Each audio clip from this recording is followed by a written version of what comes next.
Diqqat, Gollivud yulduzlari o'z uyida o'lik holda topilgani haqida xabarlar tarqaldi.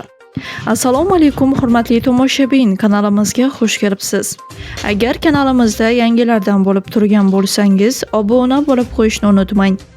Kecha 14-dekabr kuni amerikalik aktyor va rejissyor Rob Reiner hamda uning rafiqasi Michelle Los-Anjelesdagi uyida o'lik holda topildi.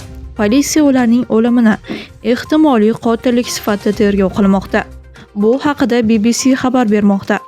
Politsiya Los-Anjelesning ko'plab mashhurlar yashaydigan Brentwood hududida topilgan 78 yoshli erkak va 68 yoshli ayolning ismlarini rasman oshkor qilmagan, biroq oila vakillari gap aynan Rob Reiner va uning rafiqasi Michelle haqida ketayotganini tasdiqlagan.